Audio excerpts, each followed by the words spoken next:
Vítam vás kanál Mycelinárium, vítajte priatelia pri ďalšej epizóde o pestovaní húb a v dnešnej epizóde si ukážeme najjednoduchší spôsob pestovania hlivy.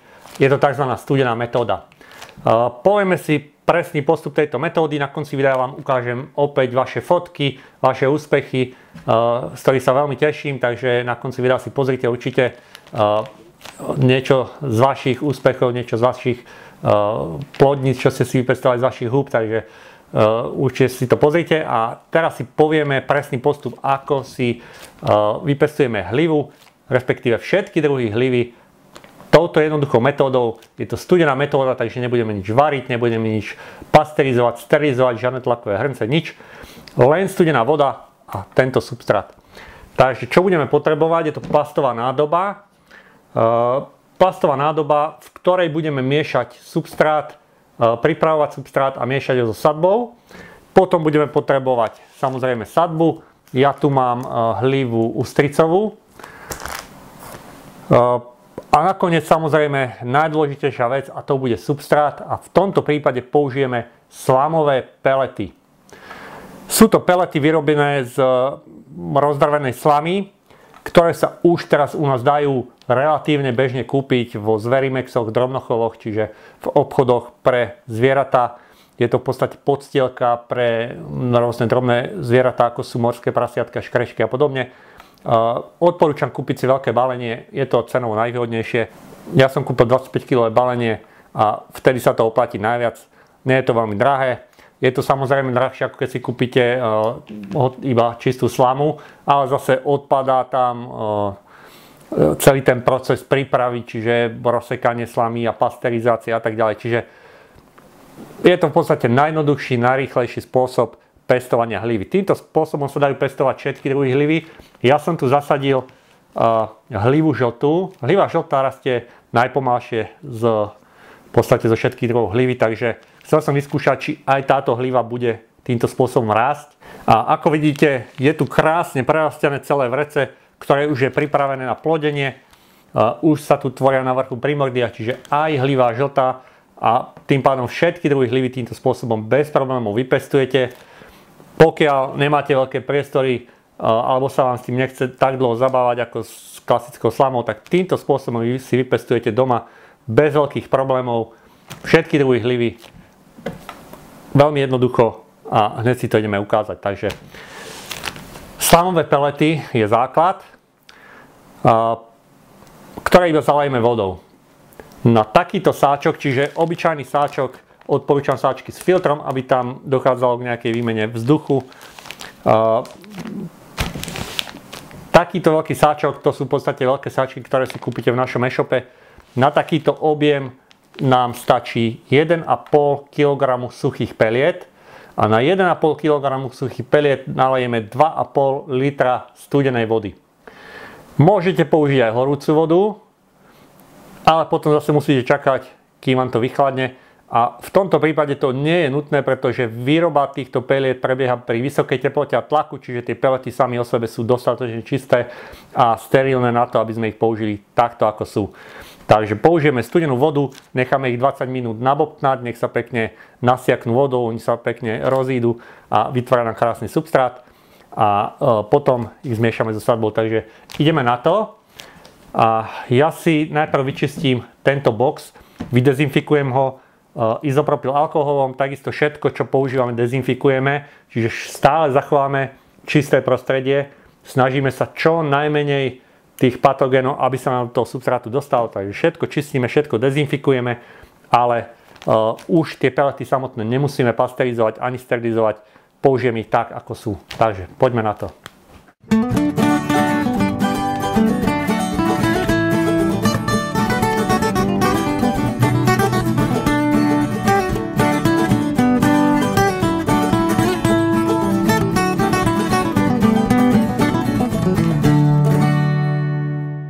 Takže 1,5 kg suchých peliet, 2,5 litra studenej vody,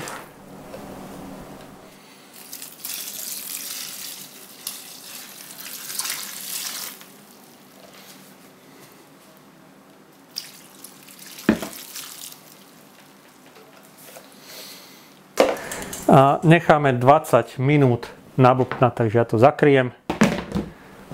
A 20 minút necháme tak. Tak, 20 minút uplynulo.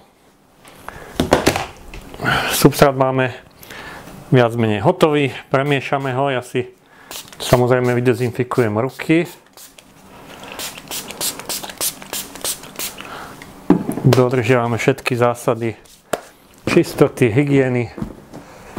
A ako vidíte, pekne sa nám tie pelety rozpadli. A vznikol nám takýto krásny substrát.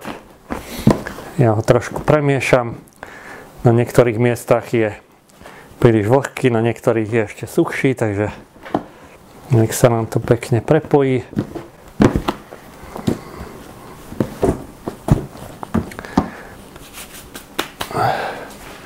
Dobre, teraz dáme sadbu.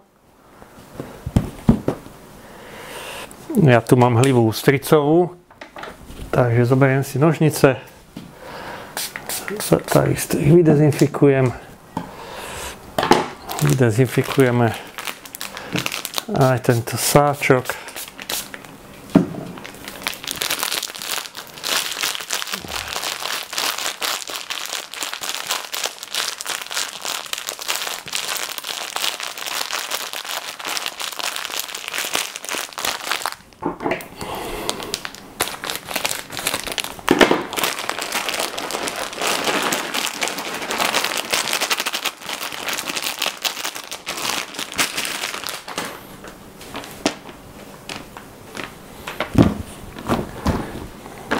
Dobre, premiešame. Na takýto objem substrátu potrebujeme 500 g sadby. 500 g sadby na takéto objem stačí, na takéto množstvo, pretože sadba sa dáva väčšinou v pomere 10 až 15 %. Čiže keď máme 1,5 kg peliet plus 2,5 litra vody, to je 4 kg substrátu. Potrebujeme zhruba 400 až 600 g sadby. Ja tu mám 500, čiže to je také ideálne množstvo, takže dobre premiešame. Tak. Ja si zoberiem jeden sáčok. A ideme to naplniť.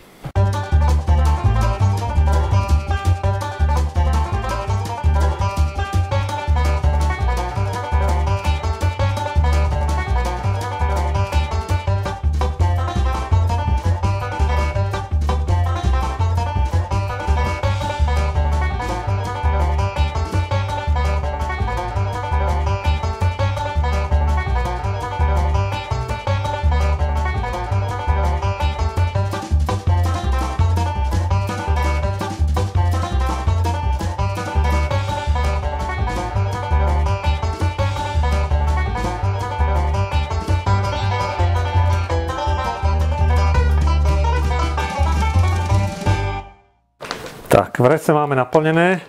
Ja to trošku postláčam, ale nie príliš. Nechceme, aby to bolo príliš hutné. Musí tam byť aj dostatok vzduchu. Ale zase, aby to nebolo príliš voľné. Len jemne postláčam. Idem to zazvárať a vrece máme pripravené.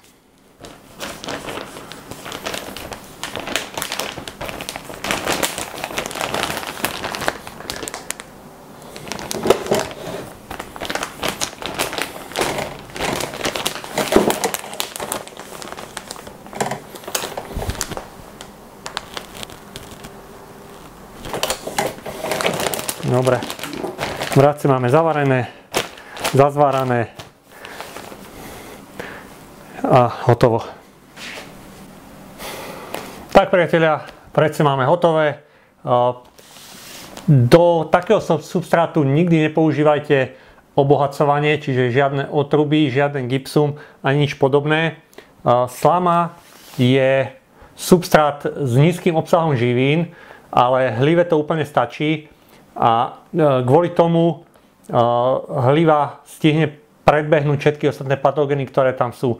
Pretože určite tam máme aj množstvo spor, aj ďalších iných vecí, ale v podstate ten substrát nemá dostatok živín na to, aby mohli tieto patogény konkurovať hlive. Čiže nikdy neobohacujte tento substrát. Pokiaľ tam dáte nejaké otruby, určite vám splesnivie. Výhodou je, že slama teda má nízky obsah živín, ale hlive to stačí a práve preto má konkurenčnú výhodu a stačí v podstate, keď je slama pasterizovaná. V tomto prípade tá slama bola vyrobená, tie pelety boli vyrobené pri vysokej teplote a tlaku, takže sú dostatočne čisté a tých pár patogénov, ktoré tam sú, tých pár spol plesní, nemá šancu stihnúť sa rozmnožiť predtým, ako hliva kolonizuje toto vrece. Čiže máme to hotové, necháme to teraz prerastať pri izbovej teplote. Behom 2 týždňov by to vrece malo byť hotové, čiže biele, prerastené a pripravené na plodenie. A potom už stačí. Môžete buď urobiť otvory, napríklad orezávačom v tvare kríža, čiže takéto krížiky spravíme z každej strany jeden, dajme tomu, a z tých nám začnú vyrastať trsy. Alebo potom odstránite vrch tohto sáčku a z vrchu sa začnú tvoriť plodnice. Je to na vás. Ja som pri tej hlive žltej urobil otvory do toho vreca a vidím, že už sa chystá plodiť, takže môžete to robiť aj tak, aj tak. Je to na vás. Pokiaľ urobíte len otvory tým orezávačom, stade vám začnú vyrastať trsy hľivy.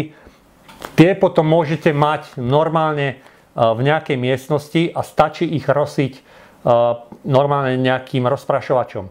Čiže nepotrebujete na to ani nejakú špeciálnu miestnosť, nepotrebujete na to ani nejaký mikobox, ani pestovateľský box, ani nič podobné.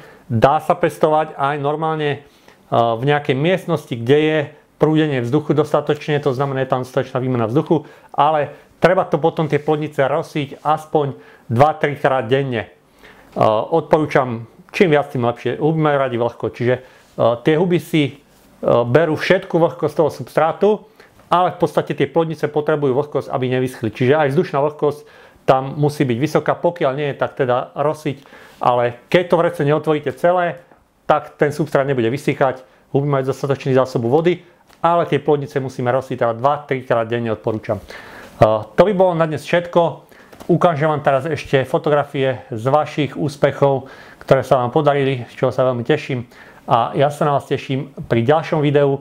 Dúfam, že sa vám toto video páčilo. Pokiaľ áno, nezabudnite dať like, prihláste sa na odber, kliknite si ten malý zvonček, aby ste vedeli vždy, keď pribudne nové video na našom kanáli. A teším sa na vás v ďalšom videu.